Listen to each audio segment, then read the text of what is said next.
بسم اللہ الرحمن الرحیم الحمد للہ وکفی وسلام علی عبادہ الذین اصطفی اما بعد عن ابی سعید الخدری رضی اللہ تعالی عنہ قال قال رسول اللہ صلی اللہ علیہ وسلم الشتاء ربیع المؤمن قصر نہارہ فصام وطال لیلہ فقام او کما قال علیہ الصلاۃ والسلام اللہم صلی علی سیدنا محمد فی اول کلامنا اللہم صلی علی سیدنا محمد فی اوسط کلامنا اللہم صلی علی سیدنا محمد فی آخر کلامنا رب اشرح لی صدری ویسر لی امری واحلل عقدۃ من لسانی یفقہوا قولی سبحانک لا علم لنا الا ما علمتنا انک انت العلیم الحکیم رب اعنی علی ذکرک وشکرک وحسن عبادتک۔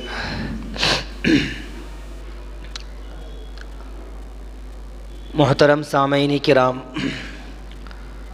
اللہ تبارک و تعالی نے 4 موسم پیدا فرمائے ہیں: موسم سرما، موسم گرما، موسم خزاں اور موسم بہار۔ موسم سرما اور موسم سرما تو سبھی جانتے ہیں، اور موسم خزاں کہتے ہیں پتجھڑ،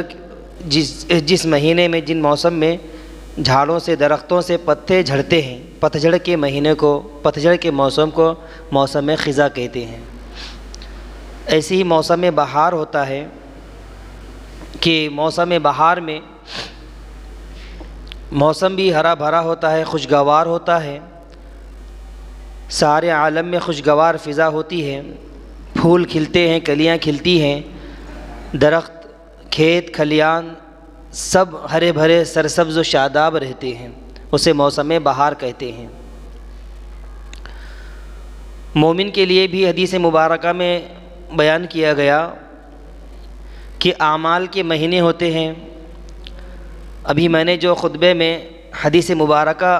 آپ کے سامنے پیش کی، اس میں بھی اللہ کے رسول صلی اللہ علیہ وسلم نے فرمایا الشتاء ربیع المؤمن، کہ موسم سرما یہ مومن کے لیے موسم بہار ہے۔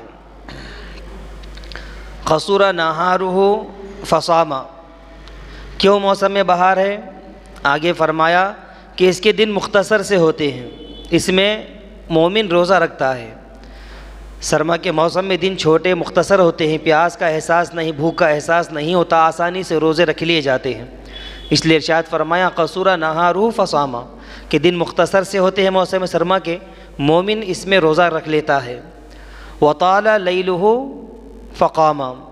اور اس کی راتیں لمبی ہوتی ہیں تو مومن بندہ ان راتوں میں قیام کرتا ہے، یعنی اللہ کی بارگاہ میں عبادت کر کے رات کو گزارتا ہے، تلاوت کرتا ہے، ذکر و اذکار کرتا ہے، نوافل پڑھتا ہے،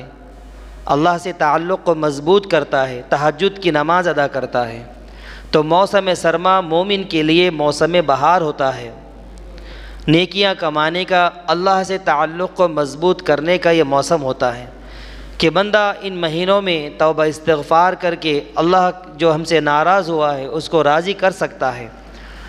اور دن میں روزہ رکھ کے اللہ کو راضی کر سکتا ہے، راتوں میں جاگ کر اللہ کی بارگاہ میں اللہ کی یاد میں جاگ کر عبادتیں کر کے، نفلی عبادتیں کر کے، تلاوت، ذکر و اذکار کر کے، تہجد کی نماز پڑھ کر اللہ کو راضی کر سکتا ہے۔ تو اس وجہ سے یہ مومن کے لیے موسم بہار کا احادیث مبارکہ میں کہا گیا ہے۔ چونکہ گرمی سردی ساری کی سارے موسم بھی اللہ کی مخلوق ہے، اللہ خالق ہے، اللہ نے انہی کو پیدا فرمایا۔ جس طرح ایام کو، ساری مخلوقات کو پیدا فرمایا، اسی طرح موسموں کو بھی اللہ نے پیدا فرمایا۔ یہ سردی گرمی بھی اللہ کی مخلوق ہے، یہ بھی سردی بھی اللہ کی محتاج، گرمی بھی اللہ کی محتاج ہے۔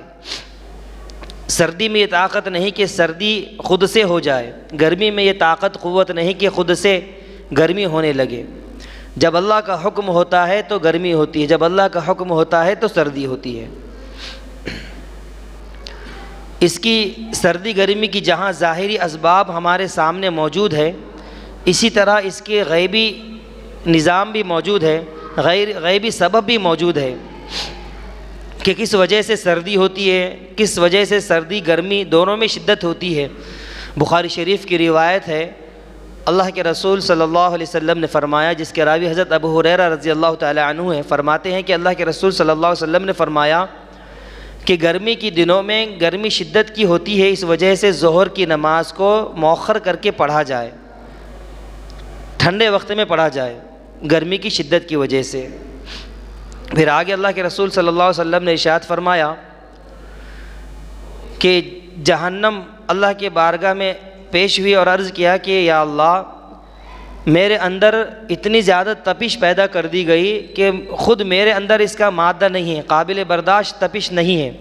میں خود اس کو برداشت نہیں کر پا رہی ہوں۔ اللہ تعالیٰ نے اس کا حل فرمایا اور اسے اجازت دے دی کہ سال میں 2 مرتبہ تو سانس لے لے، تاکہ تیرے اندر سے وہ شدت، جہنم کی شدت جو خود جہنم کو برداشت نہیں ہوتی ہے، اس کے اندر کچھ تخفیف ہو جائے، کچھ کمی آ جائے۔ اس وجہ سے اللہ تعالیٰ نے اس کو اجازت دے دی۔ جہنم سال میں 2 مرتبہ سانس لیتی ہے، موسم سرما میں اور موسم گرما میں۔ موسم سرما میں جب وہ سانس لیتی ہے، جب اس کے اندر سرما کی شدت ہو جاتی ہے اور وہ اپنے شدت کی کمی کرنے کے لیے سانس لیتی ہے، تو جس کی وجہ سے سرما کے موسم میں بہت زیادہ سردی ہونے لگتی ہے۔ اسی طرح موسم گرما میں جب گرمی ہوتی ہے بہت زیادہ شدت کی، تو سمجھ جائیں کہ جہنم نے سانس لی ہے۔ کیوں سانس لی ہے؟ تاکہ اس کے اندر کی جو گرمی کی شدت ہے وہ کم ہو جائے۔ مومن کے لیے اس میں عبرت کا مقام ہے، موسم سرما میں بھی اور موسم گرما میں بھی۔ وہ اس طور پر کہ موسم گرما میں اور موسم سرما میں عبرت حاصل کرے۔ موسم گرما میں تو اس طور پر حاصل کرے کہ دنیا کی یہ گرمی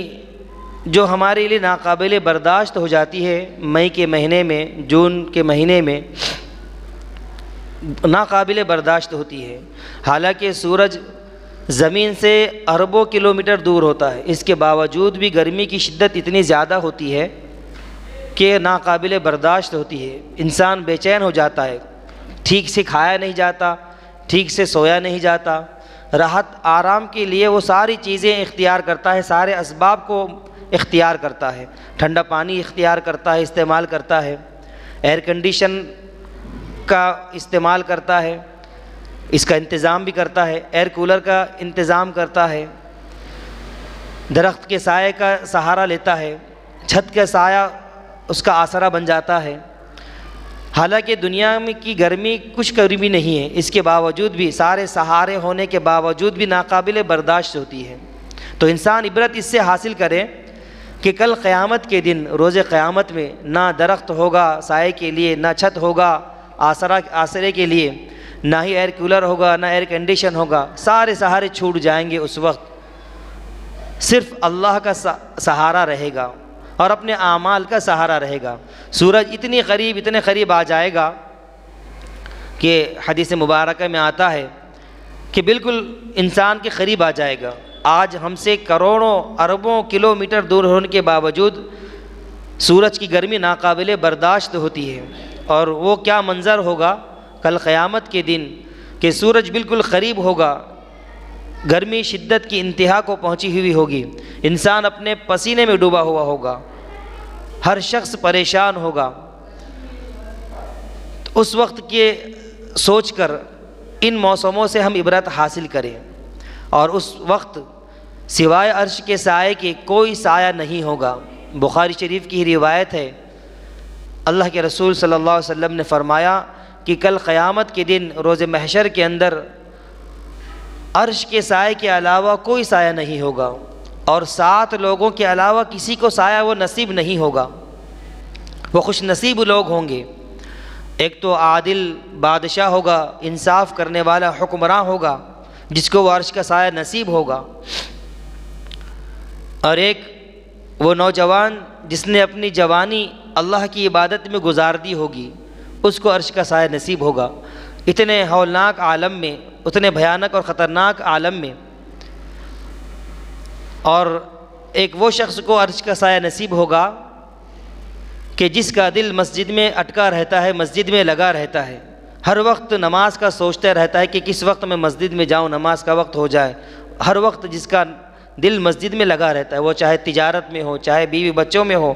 چاہے اپنے معاشرتی معاملات میں ہو، نجی زندگی کے معاملات میں ہو،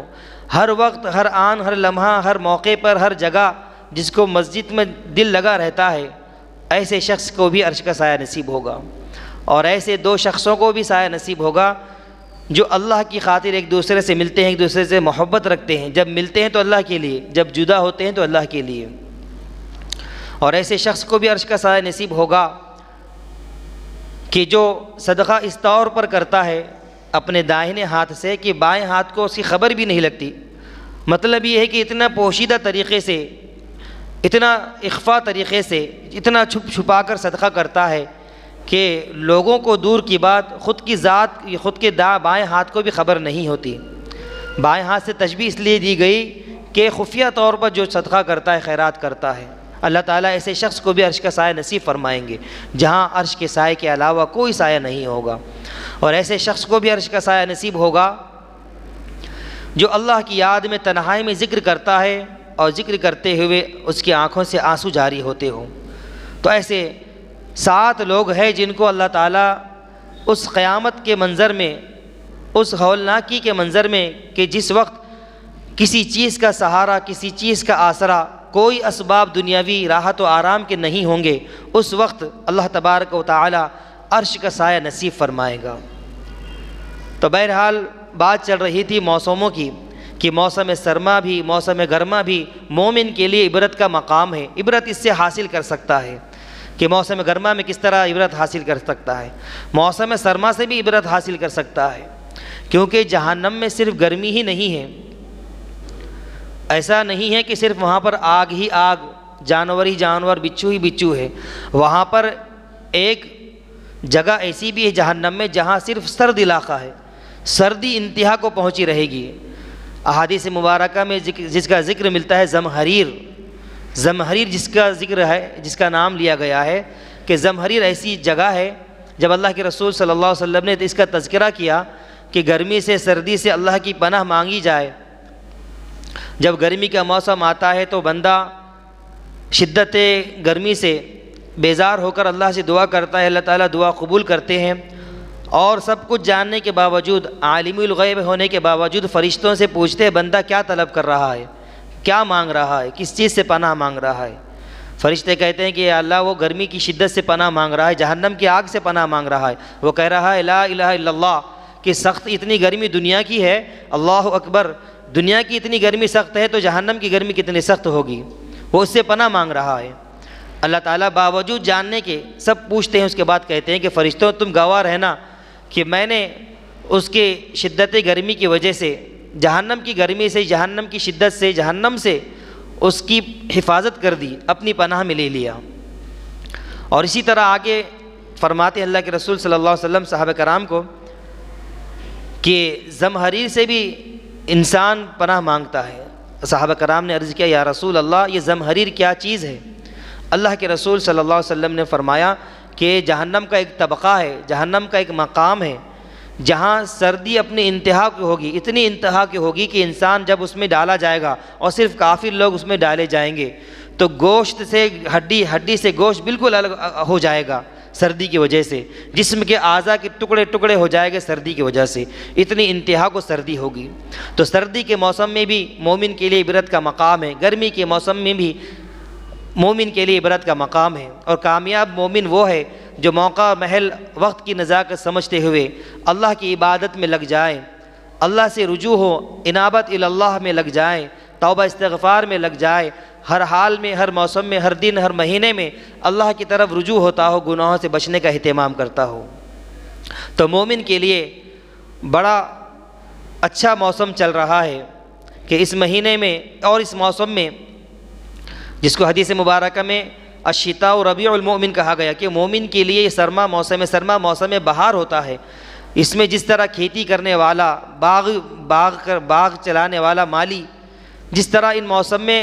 کھیت سے باغ سے فائدہ حاصل کرتے ہیں، اسی طرح مومن کے لیے موسم بہار ہے، وہ ان مہینوں میں اس موسم میں نیکیوں کے اعتبار سے، آخرت کے اعتبار سے بہت زیادہ فائدہ حاصل کر سکتا ہے۔ وہ اس طور پر قصر نہارہ فصاما کہ اس کا دن مختصر سا ہوتا ہے اور رات وطال لیلہ فقاما اور رات طویل ہوتی ہے، دن میں روزہ رکھ سکتا ہے، نفلی روزے رکھنے کا اہتمام کر سکتا ہے۔ اللہ کے رسول صلی اللہ علیہ وسلم ہر پیر اور جمعرات کا روزہ رکھتے تھے۔ حضرت ابو ہریرہ رضی اللہ تعالی عنہ کی سے روایت ہے، فرماتے ہیں کہ اللہ کے رسول صلی اللہ علیہ وسلم ہر پیر اور جمعرات کا روزہ رکھا کرتے تھے۔ جب ان سے پوچھا گیا کہ یا رسول اللہ آپ پیر اور جمعرات کا روزہ کیوں رکھتے ہیں، تو اللہ کے رسول صلی اللہ علیہ وسلم نے ارشاد فرمایا کہ ہر پیر اور جمعرات کو اللہ تبارک و تعالی مومن کے لیے بلکہ ہر مسلمان کے لیے مغفرت کے فیصلے فرماتے ہیں۔ تو میں یہ چاہتا ہوں کہ جب میرے تعلق سے فیصلہ کیا جائے تو میں حالت صوم میں ہوں، روزے کی حالت میں رہوں، اس وجہ سے میں پیر اور جمعرات کا روزہ رکھتا ہوں۔ اسی طرح حضرت اسامہ بن زید رضی اللہ تعالی عنہ کے آزاد کردہ غلام روایت کے راوی فرماتے کہ ایک مرتبہ میں اپنے آقا اسامہ بن زید رضی اللہ تعالی عنہ کے ساتھ بازار گیا، باہر نکلا کسی چیز کی تلاش میں، اور اس موقع پر حضرت اسامہ بن زید رضی اللہ تعالی عنہ پیر اور جمعرات کا روزہ رکھا کرتے تھے۔ میں نے ان سے عرض کیا، پوچھا کہ آپ ان دنوں کا روزہ کیوں رکھتے ہیں، آخر کیا وجہ ہے کہ آپ پیر کا اور جمعرات کا اتنا اہتمام سے روزہ رکھتے ہیں؟ حضرت اسامہ بن زید رضی اللہ تعالی عنہ نے اپنے غلام سے کہا کہ میں نے اپنے آقا جناب محمد عربی مصطفیٰ صلی اللہ علیہ وسلم کو پیر و جمعرات کا روزہ رکھتے ہوئے دیکھا ہے، اور جب ان سے عرض کیا گیا کہ یا رسول اللہ آپ ان دو دنوں کا روزہ کیوں رکھتے ہیں، تو اللہ کے رسول صلی اللہ علیہ وسلم نے ہم کو عرض کیا تھا، ہم کو ارشاد فرمایا تھا کہ پیر اور جمعرات کے دن بندوں کے اعمال اللہ کی بارگاہ میں پیش ہوتے ہیں، تو میری یہ خواہش تمنا ہوتی ہے کہ جب میرے بھی اعمال اللہ کی بارگاہ میں پیش کیے جائیں تو میں بھی روزے سے رہوں، میں بھی حالت صوم میں رہوں۔ اس وجہ سے اللہ کے رسول صلی اللہ علیہ وسلم ہر پیر و جمعرات کا روزہ رکھا کرتے تھے۔ تو یہ موسم سرما چل رہا ہے، غنیمت کا موقع ہے، مومن کے لیے موسم بہار ہے، ہمیں بھی چاہیے کہ اس غنیمت سے فائدہ اٹھائیں، اس میں اجر ہی اجر حاصل کریں، اور ہم بھی روزہ رکھیں۔ مختصر سا دن ہوتا ہے، نہ پیاس لگتی ہے نہ بھوک کا احساس ہوتا ہے، دن شروع ہوتا ہے تو یوں ہی دیکھے دیکھے تک ختم بھی ہو جاتا ہے۔ تو ہمیں بھی چاہیے کہ ہم روزانہ یا ایک دن آڑ صوم داؤدی جسے کہتے ہیں وہ روزہ رکھیں، یا کم از کم پیر اور جمعرات کا روزہ رکھنے کا اہتمام کریں، تاکہ ہمیں بھی اللہ کا قرب نصیب ہو جائے، اللہ کا تعلق مضبوط ہو جائے۔ حدیث مبارکہ میں آتا ہے کہ موسم بہار ایسا موسم بہار ہے کہ جب بندہ دن کے روزے رکھتا ہے، رات میں عبادتیں کرتا ہے، تو اللہ کا قرب اس کو حاصل ہوتا ہے، اور دن بدن اور لمحہ لمحہ اس میں ترقی کرتا جاتا ہے، اور برائیوں سے بچنے کا اہتمام اس سے ہوتا ہے، اور یہ دن اور رات کے اعمال اس کو برائی سے بچاتے ہیں، اس کے گناہ معاف کرواتے ہیں، اور بندے کو خود توبہ کرنے کی توفیق بھی ہوتی ہے۔ تو ہمیں ضرورت اس بات کی ہے کہ ہم بھی جس طرح کھیت والے اس موسم میں، باغ والے اور ہر موسم بہار میں، تجارت والے اپنے موسم بہار میں، ہر تجارت کا ہر لائن کا کوئی نہ کوئی موسم بہار ہوتا ہے، وہ اپنے اپنے موسم بہار میں ساری تیاریاں کرتے ہیں، جی جان لگا کے کوشش کرتے ہیں کہ تجارت میں فائدہ ہو جائے، کھیتی میں فائدہ ہو جائے، باغ میں فائدہ ہو جائے۔ تو مومن کو بھی چاہیے کہ جو موسم سرما ہے، موسم بہار مومن کے لیے کہا گیا ہے، اس کو موسم بہار سمجھتے ہوئے اس سے فائدہ حاصل کریں، دن کو روزہ رکھیں، اور راتوں میں جا کر تلاوت کرے، ذکر و اذکار کرے، گناہوں سے بچنے کا اہتمام کرے۔ لمبی لمبی راتیں چل رہی ہیں، ان راتوں کو غنیمت جانیں۔ حضرت انس رضی اللہ تعالی عنہ سے روایت ہے، عن انس رضی اللہ تعالی عنہ قال قال رسول اللہ صلی اللہ علیہ وسلم، اللہ کے رسول صلی اللہ علیہ وسلم نے ارشاد فرمایا، الشتاء فی الصوم الغنیمۃ الباردۃ، کہ سردی کے روزے مومن کے لیے غنیمت چیز ہے، اور اس میں زیادہ اجر و ثواب کمانے کا ذریعہ ہے، کہ جتنا ان دنوں میں آسانی سے روزے رکھے جاتے ہیں، اس موسم کے علاوہ دوسرے موسم میں آسانی سے روزے رکھے نہیں جاتے۔ تو جن لوگوں کے رمضان کے روزے چھوٹ گئے ہیں، قضا ہو گئے ہیں، سفر کی وجہ سے، بیماری کی وجہ سے، یا کسی اور وجہ سے، شرعی عذر کی وجہ سے، یا انسان نے غفلت میں چھوڑ دیا ہے، تو توبہ استغفار کریں اور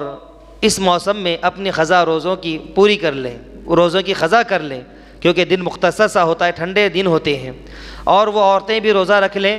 جو شرعی عذر کی وجہ سے روزہ نہیں رکھ پائی، ولادت کی وجہ سے، ماہواری کی وجہ سے، بچوں کو دودھ پلانے کی وجہ سے، بیماری کی وجہ سے، یا سفر کی وجہ سے، جس وجہ سے بھی، شرعی عذر کی وجہ سے یا اپنی غفلت کی وجہ سے، مرد ہو یا عورت، جن کے بھی روزے رمضان کے یا زندگی کے گزشتہ فرض روزے چھوٹ چکے ہیں، یا نظر کے روزے جس نے نظر مانی تھی لیکن نہیں رکھ سکے، یا ہم پر جن روزوں کی قضا باقی ہے، روزہ رکھے تھے لیکن ایسے اعمال کر دیے جس سے روزہ ٹوٹ گیا، قضا لازم آ گئی، جس سے بعض قضا ایسی ہوتے ہیں اس کی صرف ایک دن کا روزے کی قضا ہوتی ہے، بعض اعمال ایسے ہوتے ہیں جن کی قضا یہ ہوتی ہے کہ کفارہ بھی ساتھ میں لگتا ہے کہ 60 روزے مسلسل رکھے جاتے ہیں۔ تو یہ موسم سرما اچھا موسم چل رہا ہے، اس میں ہم اپنے قضا روزے رکھ لیں۔ اگر کوئی مومن سارے روزے زندگی بھر رکھتے آیا ہے تو اس کے لیے یہ ہے کہ نفل روزے رکھیں، پیر جمعرات کا روزہ رکھیں، ایام 20 کے روزہ رکھیں۔ اللہ کے رسول صلی اللہ علیہ وسلم کا ارشاد ہے کہ اللہ کے رسول صلی اللہ علیہ وسلم بھی ہر مہینے کے ایام 20 کے روزے رکھا کرتے تھے۔ ایام 20 کہتے ہیں کہ اس چاند کی تاریخ کے اعتبار سے، قمری تاریخ کے اعتبار سے 13، 14، 15 یہ 3 دنوں کو ایام 20 کہتے ہیں۔ اللہ کے رسول صلی اللہ علیہ وسلم نے ارشاد فرمایا کہ جو بندہ مومن 3 دن کے روزہ رکھ لیتا ہے اس کو پورے مہینے کے ثواب ملتا ہے، یعنی پورے مہینے کے روزے رکھنے کے برابر ثواب ملتا ہے۔ اور ایک روایت میں آتا ہے کہ جو بدھ، جمعہ اور جمعرات کا، بدھ، جمعرات، جمعہ یہ 3 دن کا روزہ رکھتا ہے، اس کے تعلق سے بھی آتا ہے کہ گویا کہ اس نے پورے مہینے کے روزے رکھا، یعنی پورے مہینے کے روزے رکھنے کے برابر اس کو ثواب دیا جاتا ہے۔ اسی طرح اگر ہر مومن بندہ ہر مہینے کے 3 دن رکھ لے، ایام 20 کے روزے رکھ لے یا بدھ، جمعرات، جمعہ کے روزے رکھ لے، اور ہر مہینے میں پابندی سے رکھے، تو ہر مہینے کی 3 روزے رکھنے کے عوض میں اللہ تعالیٰ سال بھر روزے رکھنے کے برابر ثواب دے گا۔ اور اس کا خود ذکر اللہ تعالیٰ نے قرآن مجید میں فرمایا اس طور پر کہ اللہ تعالیٰ نے ارشاد فرمایا کہ میری بارگاہ میں کوئی بندہ اگر کوئی ایک نیکی، ایک اجر لے کر آتا ہے تو میں اس کو 10 گنا بڑھا کر دیتا ہوں۔ جب 10 گنا بڑھا کر دے رہا ہے اللہ تعالیٰ تو وہی حساب ہر نیکی میں ہوگا۔ ثواب نیک اعمال میں روزہ رکھنا بھی ہے، جب بندہ روزہ رکھے گا، 3 روزے رکھے گا تو 10 گنا اس کا زیادہ ثواب اس کو ملے گا، تو 30 ہو جائیں گے۔ اسی طرح ہر مہینے میں 3 روزے رکھے گا،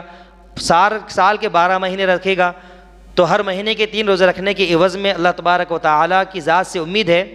بلکہ اللہ تعالیٰ کا وعدہ ہے اس پر کہ 10 گنا بڑھا کر اللہ تعالیٰ اس کا ثواب اور اجر عطا فرمائیں گے۔ تو جب مومن بندہ ہر مہینے میں روزے رکھے گا 3، تو سال بھر رکھنے کے بدلے میں سال بھر روزے رکھنے کے اس کو ثواب عطا اللہ تعالیٰ کی طرف سے ملتا رہے گا، عطا ہوتا رہے گا۔ تو یہ موسم مومن کے لیے موسم بہار ہے۔ اسی طرح تہجد کا اہتمام کریں۔ تہجد کی بہت فضیلت احادیث مبارکہ میں آئی ہے، اہمیت بھی آئی ہے، فضیلت بھی آئی ہے۔ حضرت ابو امامہ رضی اللہ تعالی عنہ روایت کرتے ہیں، ترمذی شریف کی روایت ہے، فرماتے ہیں کہ تم رات کا قیام کیا کرو۔ فرماتے کہ اللہ کے رسول صلی اللہ علیہ وسلم نے فرمایا کہ تم رات کا قیام کیا کرو، یعنی تہجد کی نماز پڑھا کرو، اور یہ عمل ایسا عمل ہے جو تم سے پہلے لوگوں کا، نیک لوگوں کا عادت، نیک لوگوں کا طریقہ رہا ہے کہ وہ تہجد کی نماز پڑھا کرتے تھے۔ اور اس کا فائدہ کیا ہے؟ آگے حدیث مبارکہ میں آیا ہے کہ تمہارے گناہوں کو یہ عمل مٹانے والا ہے، یعنی تہجد والا عمل، جو بندہ تہجد کی نماز پڑھتا ہے اس کے گناہ معاف ہوتے ہیں۔ اور دوسرا فائدہ یہ بتایا کہ اس کے نام اعمال میں نیکیوں کا اضافہ ہوتا ہے، گناہوں سے بچنے کا موقع ملتا ہے، اللہ تبارک و تعالیٰ کی طرف سے گناہوں سے اس کی حفاظت کی جاتی ہے، گناہوں کے مواقع سے بھی اس کی حفاظت کی جاتی ہے۔ یہ بہت بڑی نعمت ہے۔ ہم اور آپ نیک اعمال کرتے ہیں تو اللہ کی توفیق سے کرتے ہیں، کسی کو اگر گناہ کا موقع نہیں مل رہا ہے تو یہ بہت بڑی نعمت ہے اللہ کی جانب سے کہ بندے کو گناہ کا موقع ہی نہیں مل رہا ہے۔ تو تہجد کا ایک انعام تو یہ ہے کہ بندے کے سارے گناہ معاف کر دیے جاتے ہیں اور گناہوں سے اس کو بچایا جاتا ہے، اس کے گناہوں کو مٹا دیا جاتا ہے، گناہوں کے مواقع سے بھی اس کو بچایا جاتا ہے۔ اور دوسری حدیث میں آیا ہے، ترمذی شریف کی روایت ہے، حضرت علی رضی اللہ تعالی عنہ جس کے راوی ہیں، فرماتے ہیں کہ تہجد کا اہتمام کیا کرو، اس کی بہت ساری برکتیں، فضیلتیں احادیث مبارکہ میں آئی ہیں کہ اس سے گناہوں کی معافی نصیب ہوتی ہے، اللہ کا قرب نصیب ہوتا ہے، اللہ سے تعلق مضبوط ہوتا ہے۔ اور ایک روایت میں آیا ہے، حضرت ابو ہریرہ رضی اللہ تعالیٰ عنہ جس کے راوی ہیں فرماتے ہیں کہ اس شخص پر اللہ کی رحمت نازل ہوتی ہے جو شخص تہجد کا اہتمام کرتا ہے، راتوں میں اٹھتا ہے، نیک اعمال کرتا ہے، ذکر و اذکار کرتا ہے، تہجد کی نماز ادا کرتا ہے، اور اپنی بیوی کو بھی جگاتا ہے، اور اس کی بیوی بھی نماز پڑھتی ہے، اور اگر بیوی انکار کرے نماز پڑھنے سے تو بڑے پیار سے چہرے پر پانی کی چھینٹیں ڈالتا ہے تاکہ وہ بھی نماز کے لیے بیدار ہو جائے۔ اسی طرح اللہ تبارک و تعالیٰ اس عورت پر بھی نظر کرم، نظر رحمت فرماتے ہیں جو عورت رات میں تہجد کے لیے اٹھتی ہے اور نماز ادا کرتی ہے، تہجد پڑھتی ہے، اپنے شوہر کو بھی جگاتی ہے، اور شوہر اگر جاگنے سے انکار کرے تو بڑے پیار سے پانی کی چھینٹیں چہرے پر مارتی تاکہ وہ بھی بیدار ہو کر تہجد کی نماز ادا کر لے۔ تو اتنی بڑی فضیلت احادیث مبارکہ میں آئی ہے کہ رحمتیں، برکتیں نازل ہوتی ہیں، گناہوں کی معافی ملتی ہے، مغفرت کا پروانہ مل جاتا ہے، اور گناہوں سے بچنے کا موقع اس کو عنایت کیا جاتا ہے، گناہوں سے اس کو بچایا جاتا ہے، گناہوں کے موقعوں سے بھی اس کو بچایا جاتا ہے۔ اتنی بڑی فضیلت تہجد کے پڑھنے والوں کے لیے ہے۔ رزق میں اضافہ کر دیا جاتا ہے، جان مال میں، عمر میں اضافہ کر دیا جاتا ہے۔ تو موسم سرما مومن کے لیے موسم بہار ہے، اس سے فائدہ اٹھاتے ہوئے ہم بھی دن کے روزہ رکھنے کا اہتمام کریں، رات میں جاگے اللہ کی عبادت کے لیے، جاگے اللہ کی یاد میں۔ جاگنے کا مطلب یہ نہیں کہ جس طرح آج کے مسلمان جاگ رہے ہیں، رات کے 2-2 3-3 بجے تک باہر ہوٹلوں میں گھوم رہے ہیں، پھر رہے گاڑی پہ گھوم رہے ہیں، سرما کا موسم انجوائے کر رہے ہیں، کوئی گیم کھیل رہا ہے، کوئی کیرم میں ہے، نہ جانے کن کن خرافات میں ایمان والا پڑا ہوا ہے۔ الامان والحفیظ، نوجوانوں کو چاہیے کہ اس موسم سے فائدہ حاصل کرے، مومن کے لیے اور نوجوان کے لیے تو بہت ہی اچھا موسم ہے۔ حدیث مبارکہ میں آتا ہے اغتنم خمسا قبل خمس، 5 چیزوں کو غنیمت جانو 5 چیزوں سے پہلے، یعنی 5 حالتوں کو، 5 حالتیں آنے سے پہلے غنیمت جانو اور اس سے فائدہ حاصل کر لو۔ شبابک قبل حرمک، جوانی کو غنیمت جانو بڑھاپے سے پہلے۔ جوانی ہے، ہم جوانی میں نیک اعمال کر سکتے ہیں، صدقہ خیرات کر سکتے ہیں، نفلی نماز پڑھ سکتے ہیں، حج عمرہ آسانی سے کر سکتے ہیں، مومن کی مدد اپنی قوت سے ہر طرح سے کر سکتے ہیں، راتوں میں جاگ کر اللہ کی بارگاہ میں توبہ استغفار کر سکتے ہیں،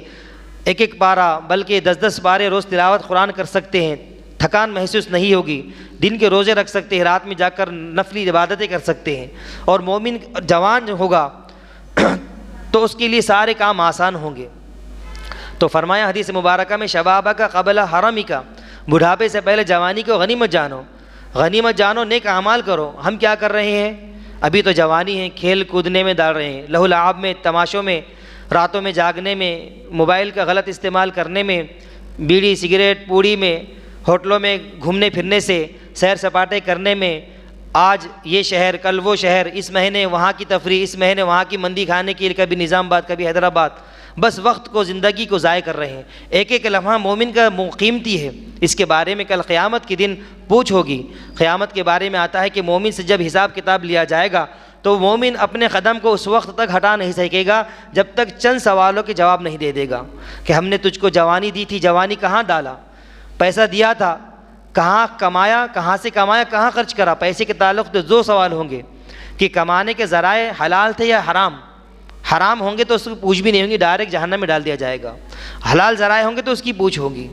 اور دوسرا سوال پیسوں کے تعلق سے ہوگا کہ جب حلال طریقے سے پیسہ کما لیا تو جائز طریقوں پر خرچ کیا بھی کہ نہیں۔ آج ہمارا پیسہ کہاں خرچ ہو رہا ہے؟ شادی بیاہ میں، رسم و رواج میں، ہلدی کی رسم میں، بچے کے برتھ ڈے پہ، اور 10واں کوئی گھر میں مر گیا اس کا 10واں کرنے میں، 40واں منانے میں، سال منانے میں، سارے پیسے اسی میں ضائع کر رہے ہیں۔ تو حلال کمائی کے باوجود اگر صحیح مصرف میں خرچ نہیں ہوگا پیسہ تو اس تعلق سے بھی کل قیامت میں پکڑ ہوگی، مواخذہ ہوگا اور جہنم کو مستحق بنے گا۔ تو پیسے کے تعلق سے 2 سوال کیے جائیں گے کہ کہاں سے کمایا، ذرائع حلال تھے یا حرام تھے، پھر حلال طریقے سے کما لیا تو پھر خرچ کہاں کیا، صحیح مصرف میں خرچ کیا یا غلط مصرف میں خرچ کیا۔ جوانی کے تعلق سے سوال ہوگا کہ جوانی دی تھی، جوانی کہاں لگائی، ہماری عبادت میں لگائی، عبادتوں میں لگائی، روزہ نماز ادا کرنے میں لگائی، غریبوں کی مدد کرنے میں لگائی، دین کی حفاظت کرنے میں لگائی، قرآن کی تعلیم حاصل کرنے میں لگائی، قرآن کی تعلیمات کو عام کرنے میں لگائی، یا لہو لعب میں، کھیل تماشے میں، گھومنے پھرنے میں، اسی میں جوانی کو برباد کر دیا؟ اس تعلق سے سوال ہوگا۔ تو میں آپ کے سامنے عرض کر رہا تھا کہ اللہ کے رسول صلی اللہ علیہ وسلم نے فرمایا کہ 5 حالتوں کے آنے سے پہلے 5 حالتوں کو غنیمت جانو اور اس سے فائدہ حاصل کر لو۔ جوانی کو غنیمت جانو بڑھاپا آنے سے پہلے، اور اس سے فائدہ حاصل کر لو اللہ کی بندگی کر کے۔ جو میں نے شروع میں حدیث مبارکہ ذکر کی کہ عرش کا سایہ جو نصیب ہوگا کل قیامت کے دن، اس میں سے ایک شخص وہ بھی ہے جو ایسا جوان جس نے اپنی ساری جوانی اللہ کی عبادت میں لگا دی ہو، اس کو بھی کل قیامت کے دن عرش کا سایہ نصیب ہوگا۔ تو شبابک قبل حرمک، جوانی کو غنیمت جانو بڑھاپے سے پہلے، وصحتک قبل سقمک، اور صحت کو غنیمت جانو بیماری آنے سے پہلے۔ آج کتنے بوڑھے لوگ، کتنے بیمار لوگ یہ آرزو، یہ تمنا کرتے ہیں کہ کاش میرے ہاتھ پیر سلامت ہوتے، کاش مجھے یہ فلاں بیماری نہ ہوتی، کاش مجھے فلاں بڑی بیماری نہ ہوتی، تو آج میں اللہ کی بارگاہ میں خلوص کے ساتھ، خشوع و خضوع کے ساتھ عبادت کرتا، 5 وقت کی نماز ادا کرتا، گناہوں سے بچنے کا اہتمام کرتا۔ یہ نعمتیں اللہ نے جو ہم کو عطا کی ہے، اس کا شکر ادا کرے۔ یہ ہاتھ پیر، آنکھ، کان، ناک، ہم اپنی ذات میں اگر غور کر لیں، سر کے بال سے لے کے پیر کے ناخن تک، تو ہر عضو میں اللہ کا شکر گزاری نصیب ہوں گی کہ ہر عضو ہمارا سلامت ہے، کہیں پر کوئی کمی بیشی نہیں ہے۔ بہت سے لوگ نابینا ہیں، بہت سے لوگ گونگے ہیں، بول نہیں سکتے، بہت سے لوگ سن نہیں سکتے، بہت سے لوگ چل نہیں سکتے، بہت سے لوگ کچھ پکڑ نہیں سکتے، ان کے ہاتھ نہیں ہیں، بہت سے لوگ سب چیزیں ہونے کے باوجود دماغ صحیح نہیں ہے، ان کو ہوش حواس نہیں، زندگی گزارنے کے طریقے معلوم نہیں ہیں۔ اللہ تبارک و تعالیٰ نے ہمیں اتنی نعمتوں سے نوازا ہے، تو کل قیامت کے دن ساری نعمتوں کا سوال ہوگا۔ وصحتک قبل سقمک، اللہ نے آپ کو آج صحت دی ہے، تو اس صحت کو غنیمت جانے بیماری آنے سے پہلے، اور اللہ کی اطاعت میں لگ جائیں۔ جب جوانی عبادت میں لگے گی، جب صحت کا زمانہ عبادت میں لگے گا، بڑھاپا آنے کے بعد، بیماری کے آنے کے بعد اللہ کی اطاعت میں کوئی کمی نہیں آئے گی۔ اگر کوئی کمی بیشی ہوگی تو اللہ تعالیٰ کا وعدہ ہے کہ ساری کمیوں کو ہم پورا کر دیں گے۔ مطلب یہ ہے کہ بیماری کے زمانے میں، بڑھاپے کے زمانے میں جو اعمال بندہ جوانی میں اور صحت کے زمانے میں کیا کرتا تھا، اس کا ثواب بھی بڑھاپے میں اور بیماری کے زمانے میں ہم اس کے نہ کرنے پر بھی عطا کرتے رہیں گے۔ شرط یہ ہے کہ جوانی میں وہ نیک اعمال کرتا ہو، صحت کے زمانے میں نیک اعمال کرتا ہو۔ تو شبابک قبل حرمک وصحتک قبل سقمک، بیماری سے پہلے صحت کو غنیمت جانے۔ وغناک قبل فقرک، مالداری کو غنیمت جانے فقر و فاقہ آنے سے پہلے۔ آج پیسہ ہے، پیسے کی ریل پیل ہے، تو گھمنڈ میں، تکبر میں نہ اتریں، اللہ کے باغی نہ بنیں، بلکہ جتنا ایسے مال دولت میں اضافہ ہوگا، اللہ کی اطاعت میں اتنی اضافہ ہونا چاہیے، نمازوں کا اتنا اہتمام ہونا چاہیے، گناہوں سے بچنے کا اتنا ہی اہتمام ہونا چاہیے، نیک اعمال میں جڑنے کا اور نیک اعمال میں خرچ کرنے کا اتنا ہی اہتمام ہونا چاہیے۔ کسی بھی بندے کا یہ دیکھیں کہ وہ اس کے پاس جو مال ہے یا غریبی ہے، اللہ کی جانب سے نعمت ہے یا زحمت ہے، رحمت ہے یا زحمت، اس کا معلوم کرنے کا طریقہ یہ ہے کہ بندے کے پاس مال دولت آنے کے پاس یا غریبی آنے کے پاس اللہ سے اس کا تعلق مضبوط ہو رہا ہے یا کمزور۔ اگر کمزور ہو گیا، نماز پہلے 5 وقت کی پڑھتا تھا، تہجد بھی پڑھتا تھا، اشراق اور اوابین بھی پڑھتا تھا، مال دولت آنے کے بعد یا غریبی آنے کے بعد ان ساری چیزوں سے ہٹ گیا، تو سمجھ جائیے وہ مال و دولت اس کے لیے زحمت ہے، رحمت نہیں ہے۔ رحمت تبھی ہوگی کہ جب مال دولت آنے کے بعد یا غریبی آنے کے بعد شکر اور صبر کے ساتھ اللہ سے تعلق کو مضبوط کر لیں۔ مالداری میں شکر کریں، غریبی میں صبر کرتے ہوئے اللہ سے تعلق کو مضبوط کریں۔ تو وغناک قبل فقرک، کہ اللہ کے راستے میں پیسہ خرچ کریں، پیسہ خرچ کرنے میں غور کریں کہ میں جو پیسہ خرچ کر رہا ہوں، کہیں غلط کاموں میں تو پیسہ خرچ نہیں ہو رہا، کہیں رسم و رواج میں تو خرچ نہیں ہو رہا، کہیں بدعات و خرافات میں تو پیسہ خرچ نہیں ہو رہا ہے، دین کے معاملے میں خرچ ہو رہا ہے یا نہیں ہو رہا ہے، اللہ کے راستے میں پیسہ خرچ ہو رہا ہے یا نہیں ہو رہا ہے، کہ ساری چیزوں پہ غور کریں۔ وغناک قبل فقرک، مالداری کو غنیمت جانے فقر و فاقہ آنے سے پہلے۔ وفراغک قبل شغلک، اور فرصت کے زمانے کو غنیمت جانے مشغول ہونے سے پہلے۔ آج جوانی میں اکثر لوگ خالی ہوتے ہیں، اس کو فرصت کا موقع غنیمت جانتے ہوئے ہم دین سیکھیں، دین پر عمل کریں، مسائل معلوم کریں، فضائل کو سمجھتے ہوئے اعمال پر کھڑے رہیں، نمازوں کا اہتمام کریں، قرآن کی تعلیم حاصل کریں، قرآن کے اللہ ہم سے کیا کہہ رہا ہے، قرآن کو سمجھنے کی کوشش کریں، احادیث مبارکہ کا مطالعہ کریں، اس کا علم حاصل کریں۔ جب مشغول ہو جائیں گے، کام سے لگ جائیں گے، تو پھر فرصت کا زمانہ نہیں ملے گا. تو وفراغ قبل شغلی کا، فرصت کے زمانے کو غنیمت جانے مشغول ہونے سے پہلے. وہ حیات کا قبل موتی کا، اپنی زندگی کو غنیمت جانے موت سے پہلے. کہ اللہ تعالیٰ نے ہمیں زندگی عطا فرمائی ہے، اس زندگی کو، مختصر سے زندگی کو اللہ کی اطاعت میں گزار دیں. شروع کے 15 سال تو بچپن میں چلے جاتے ہیں، اور 24 گھنٹے میں سے 8 گھنٹے تو کم از کم مومن کے سونے میں چلے جاتے ہیں. چند گھنٹے کھانے پینے میں، ضرورت سے فارغ ہونے میں، بچے چند گھنٹے، چند منٹ ہم اس کو بھی اللہ کے راستے میں نہیں لگائیں گے، اللہ کی اطاعت میں نہیں لگائیں گے، تو پھر ہمارا مومن رہ کر کیا مطلب؟ کیا کام کا ہمارا مسلمانی؟ ہماری مسلمانی کس کام کی؟ کہ کافر بھی اس طرح زندگی گزار رہا ہے جس طرح ہم گزار رہے ہیں.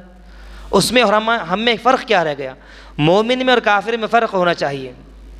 کہ مومن کی زندگی اطاعت رسول اللہ کے مطابق، اطاعت اللہ کی اطاعت میں، رسول اللہ کی اطاعت میں زندگی گزارنی چاہیے.